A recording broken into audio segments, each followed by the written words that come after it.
여러분 안녕하십니까? 광주 MBC 뉴스투데이입니다. 먼저 오늘의 주요 뉴스입니다. 내년도 정부 예산안에 2019년 세계 수영선수권대회 관련 예산이 단 한 푼도 반영되지 않아 비상에 걸렸습니다. 문재인 대표가 재신임을 묻겠다고 하자 박주선 의원이 직접 공격에 나서는 등 새정치민주연합의 갈등이 깊어지고 있습니다. KTX가 진입하지 않은 광주역을 어떻게 활용할 것인가에 대한 민간합동의 태스크포스가 활동에 들어갔습니다.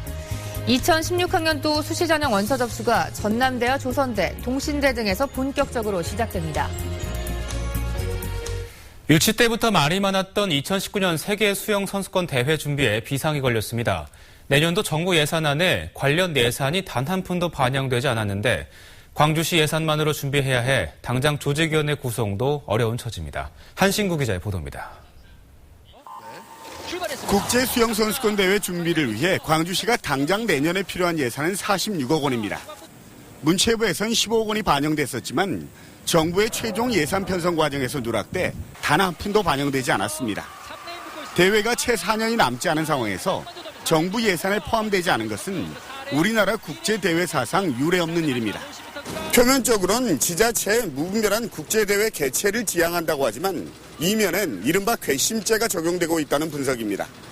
지난 2012년 유치 과정에서 국무총리 서명을 위조한 가짜 정부 보증서로 국기를 문란한 만큼 재정 통제를 통해서 압박하겠다는 속뜻으로 풀이됩니다. 경기지원법에 예산을 지원할 수는 있다고 규정되어 있습니다. 다만 광주 수영대회만은 유치 과정서부터 매끄럽게 처리하지 못한 부분 때문에 광주시는 당초 올해 안에 출범해야 하는 조직위원회를 내년으로 미루고 조직도 최소화하는 등 후속 대책 마련에 골몰하고 있습니다. 그렇지만 내년에도 정부 기조가 바뀐다는 보장이 없고 대회 개최 비용도 1,800억 원 이상으로 크게 늘어날 전망이어서 재정 부담은 더욱더 가중될 전망입니다. 광주시는 국회 심의 과정에 신락 같은 기대를 걸고 있지만 쉽지 않아서 유대회에 이어서 국제수영선수권 대회의 성공 개최로 광주의 위상을 전 세계에 알린다는 야심찬 청사진은 험로를 예고하고 있습니다. MBC 뉴스 한신구입니다. 광주시가 하계 유니버시아드 경기 시설인 국제양궁장과 진월 국제테니스장을 오늘부터 시민에게 개방합니다. 국제양궁장은 훈련 시간을 제외한 오전 5시 30분부터 9시 30분, 오후 6시부터 10시 30분까지 개방되며 테니스장은 메인 코트를 제외한 서브 코트 14개 면과 주변 시설을 오전 6시부터 오후 10시 30분까지 엽니다. 금호타이어 노사가 새벽까지 끝장 협상을 벌였지만 합의 도출에는 실패했습니다. 금호타이어 김창규 사장과 허용대 노조치 회장은 배석자 없이 둘만 별도로 만나 오늘 새벽까지 15시간이 넘는 끝장 협상을 벌였지만 의견 조율에는 실패했습니다. 이 과정에서 노조 측은 기존 안보다 다소 유연해진 수정안을 제시한 것으로 알려졌지만 사측과 절충을 이루진 못했습니다. 사측 관계자는 노조가 제시한 수정안 내용이 무엇인지 구체적으로 알려지진 않았지만 사측의 요구안과는 다소 거리가 있어 입장차를 좁히지 못하고 있는 것 같다고 밝혔습니다. 금호 산업 매입에 나선 박삼구 금호아시아나 회장이 채권단의 요구에 근접한 인수가를 제시해 매각 협상이 타결될지 주목되고 있습니다. 금호아시아나에 따르면 박삼구 회장은 어제 금호산업 인수 가격으로 7,047억 원을 채권단에 제시했습니다. 이는 지난달 제시했던 6,503억 원보다 544억 원 오른 금액으로 채권단 내부에서 최저 기준으로 거론됐던 7천억 원을 조금 넘는 액수입니다. 채권단은 오는 11일 전체 회의에서 금호산업 매각 가격을 논의할 예정이어서 박 회장의 제시안이 수용될지 주목됩니다. 지난 4일 부분 개관한 아시아 문화전당에 관람객들이 계속 찾아오고 있지만 불편한 점이 한두 가지가 아닙니다. 빠른 시일 내에 체계를 갖춰야 앞으로 공식 개관에 차질이 없을 것으로 보입니다. 김인정 기자가 현장 취재했습니다. 문화전당 야외광장 여기저기서 헤매고 있는 시민들. 어디가 어딘지 묻느라 바쁩니다.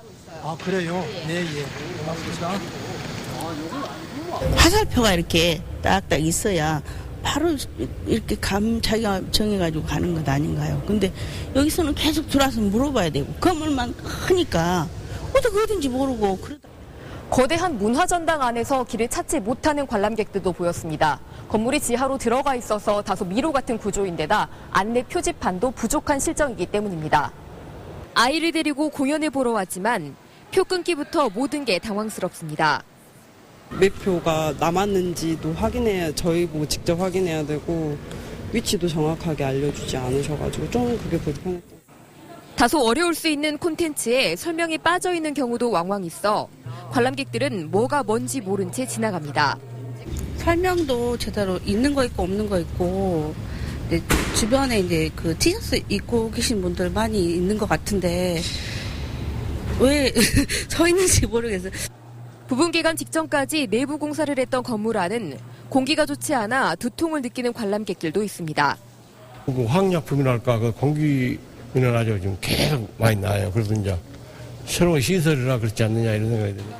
문화전당은 광주 보건환경연구원에 의뢰해 공기질을 측정해 새집 증후군 여부를 조사하고 나머지 부대 시설도 빠른 시일 내에 보강하기로 했습니다. MBC 뉴스 김인정입니다. KTX가 진입하지 않는 광주역을 어떻게 활용할 것인가에 대한 민간합동의 태스크포스가 활동에 들어갔습니다. 교통과 도시계획, 광주역 상위대 등으로 구성된 13명의 태스크포스 위원들이 어제 1차 회의를 가졌는데 광주역을 넘어서 광주역 역세권으로 범위를 확장해 논의할 필요가 있다는 의견이 제시됐습니다. 또 KTX 진입 등 단기 대책과 재개발 등 장기 대책을 병행 추진해야 한다는 의견도 나왔습니다.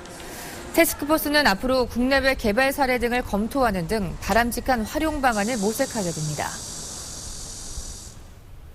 빛가람 혁신도시의 악취 원인이 조만간 제거될 것으로 보입니다. 나주시는 호혜원 축산업 폐업에 이어 악취 발생의 원인이 됐던 월산재 준설 사업비 120억 원이 내년 정부 예산안에 반영됐다고 밝혔습니다. 월산재에는 축산 분뇨에서 생긴 쾌적 온이가 장기간 쌓여 악취와 수질 오염을 일으켰지만 그동안 예산 문제로 준설 사업이 추진되지 못했습니다. 윤장현 광주시장이 자신과 임기를 같이 할 필요가 있는 직위는 엽관제를 적용하겠다고 광주시 공무원 노동조합에 밝혔습니다. 엽관제는 정권을 획득한 정당이 관직을 나눠 갖는 것으로 통상적으로 단체장과 임기를 같이 하게 됩니다. 이 기준대로라면 윤 시장과 임기를 함께할 공무원은 비서실장과 비서실 직원 등 7명입니다. 나머지 민선 6기에 채용된 17명은 일반 임기제 공무원으로 최대 5년 동안 근무할 수 있습니다. 박주선 새정치민주연합 의원이 문재인 대표가 재신임을 묻겠다고 한 데 대해 자기 정치를 위한 소망을 피력한 것이라고 평가절하했습니다. 박 의원은 김대중 컨벤션 센터에서 열린 민주당 60주년 부활기념 심포지엄에 참석해 문 대표의 발언은 친노 계파들에게 다시 뭉쳐 입지를 강화하려는 것에 불과하다며 이같이 말했습니다. 또 재신임을 물으려면 선거 참패 이후 했어야 한다며 대안 정당을 만들어야 한다는 자신의 입장을 거듭 밝혔습니다. 한편 문재인 대표는 공천 혁신안이 당 당무위를 통과한 직후 오늘 16일 중앙위에서 통과되지 않으면 대표직에서 물러나겠다며 재신임 의사를 밝혔습니다. 국회의원 선거구 획정위원회가 내년 총선에 적용할 선거제도에 대한 지역 의견 수렴에 나섰습니다. 공청회에서는 농어촌 지역의 특수성을 반영해달라는 요구가 많았습니다. 김양훈 기자가 보도합니다. 전남에서 인구 하한선에 미달돼 선거구 재편이 불가피한 지역은 모두 4곳입니다. 6월 말 기준 인구가 인구 하한선인 13만 9,380명에 모자랍니다. 전남 지역 국회의원 의석수가 한두 석 줄어들 가능성이 높습니다. 선거구 획정위원회가 마련한 공청회에서는 지역 대표성 약화 문제가 집중 제기됐습니다.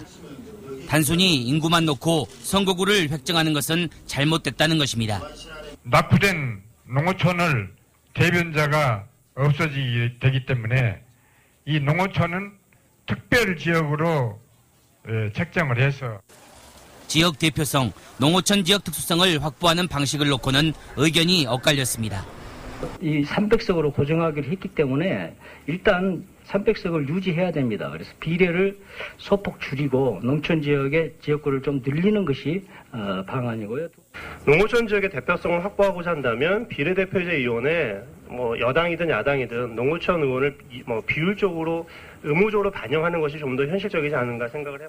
농어촌 지역에 대한 고려가 반드시 있어야 하고 이걸로 인해서 발생되어지는 의원 종수의 약간의 증가에 대해서는 허용해야 하는.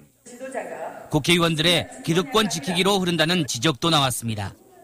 자기 욕심, 어떻게 하면은 내년에 지역구를 아니 선거를 유지할 거냐 그런 데 대한 생각들이 너무 지나친 것이.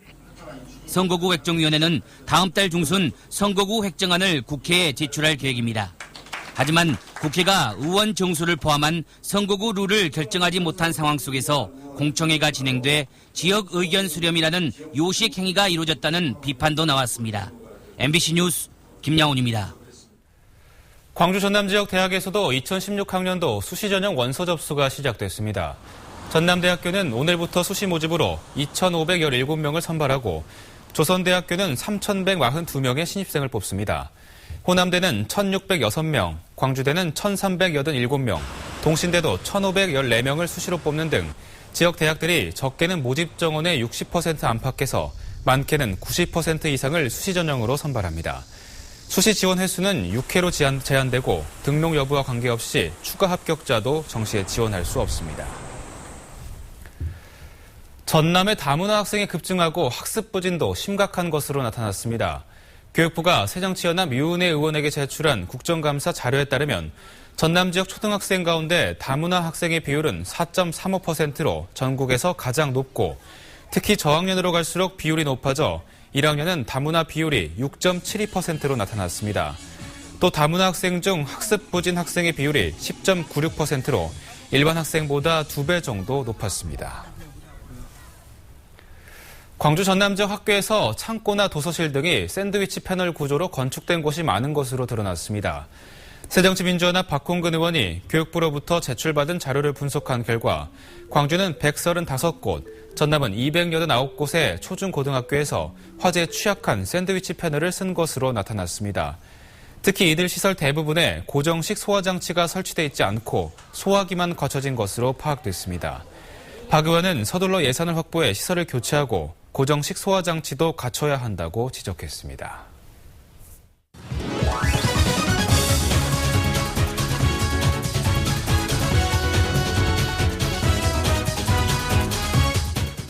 스포츠투데이입니다. 기아 타이거즈가 부진을 끊어내고 승리를 챙겼습니다. 이 투타의 조화를 앞세워 NC를 제압한 기아는 5위 롯데를 반게임 차로 따라잡으며 다시 추격의 불씨를 지폈습니다.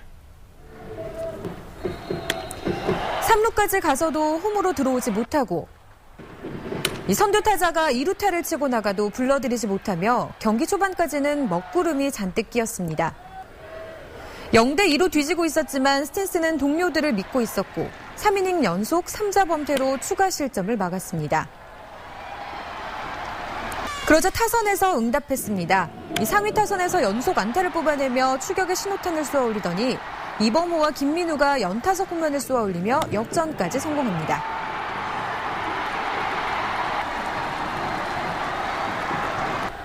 삼안타를 때려낸 김원섭의 활약도 빛났습니다.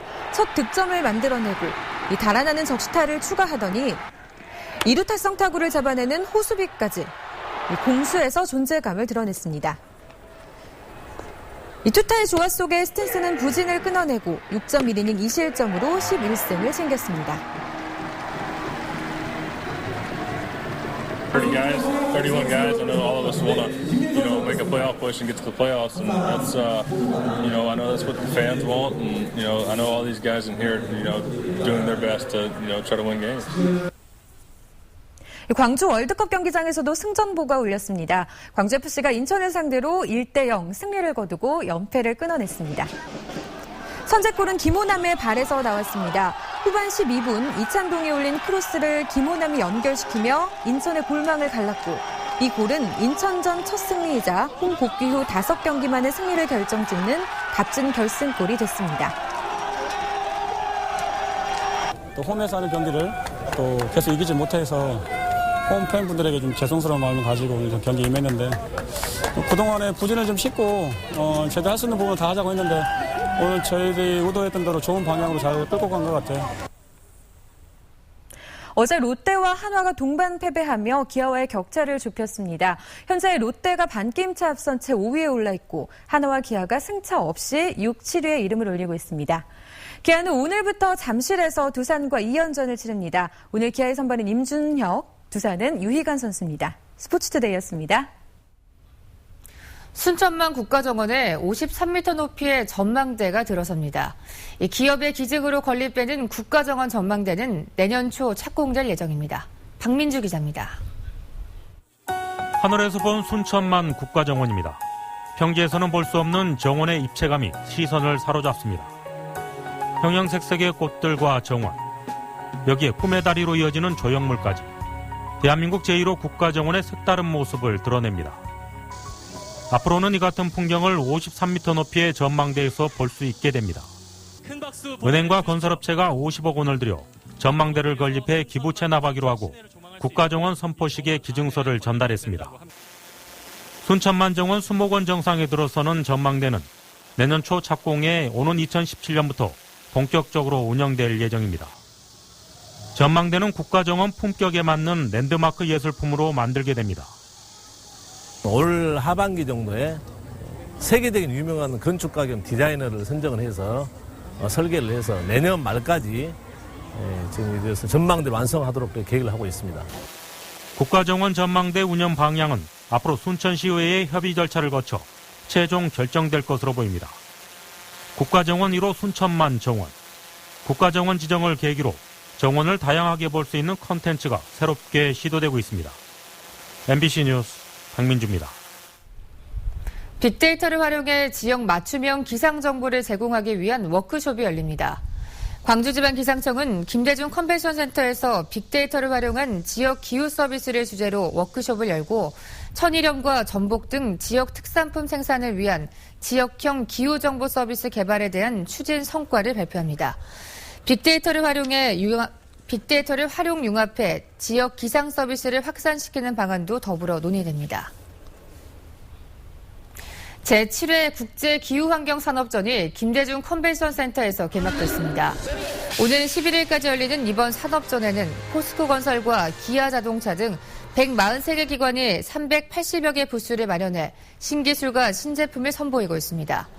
또 판로 개척과 수출 확대를 위한 해외 바이어 맞춤형 수출 상담회와 공공구매 상담회 등도 열리게 됩니다.